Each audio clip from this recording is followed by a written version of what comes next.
man is born and immediately enters this procreative jail built by patriarchy and his ancestors, and he has no honorable way out of it. So manhood is the codification of patriarchy's norms, and man is patriarchy's enforcer. Very few men actually become patriarchs, and they pay a very high price for it. So everyone is a victim of patriarchy, and power demands a pound of flesh from the men who get it. They have no actual love and intimacy. They're not permitted freedoms. From the beginning of civilized conscious time, man has suffered from this kind of like existential insecurity, and it was only when man like separated body from mind enough to give the mind primacy over the body that he actually realized that he could control things by the stuff that he would invent. So to make up for his procreative inadequacy, let's say, he created all these like, mythical traditions and sources of meaning, collective meaning, and virtual realities, and money, of course, and laws, and words, and tax credits, and incentives.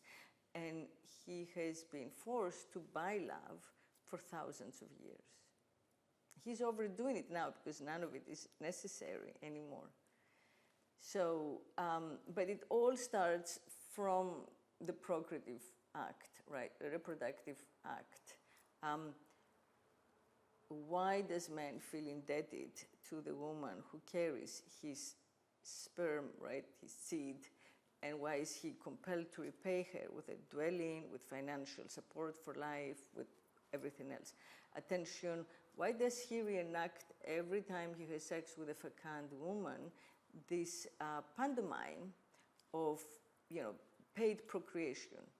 And this happens even with like sugar babies and sugar daddies, and all these dynamics of like men owning women's wombs or paying for sex with understanding, which is now thousands of years old, that sex will lead to procreation, which is really no longer what sex does or is for, right?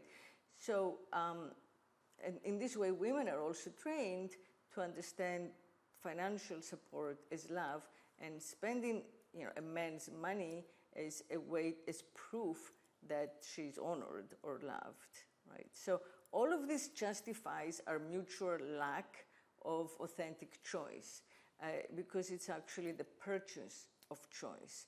And without choice, we're slaves again. That's where you get people like Epstein, right? Where they feel they can only feel their power by buying people, by buying consent. Buying sex is really about buying freedom, the freedom of choice, as it happened with wombs in patriarchy.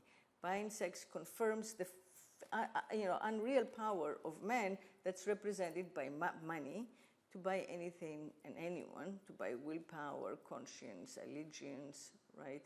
To kind of like seduce everyone. But in fact, love, authentic love, cannot be bought. Just a moment's pleasure can be bought, right?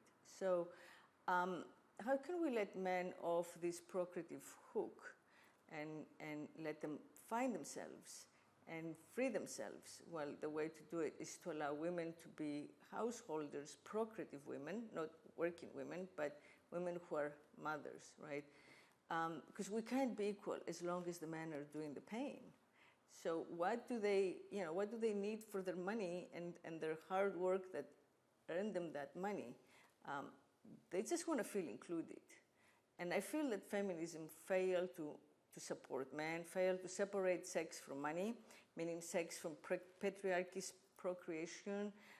In the greater society and its structures and its incentives, women are still encouraged, liberal women, to find a man rich enough, which is not liberating, to take care of them.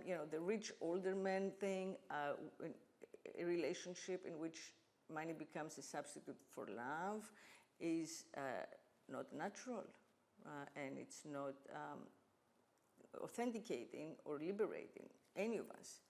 So if we were to fund mothering independently, we would liberate men and we would take the money out of love. Imagine that.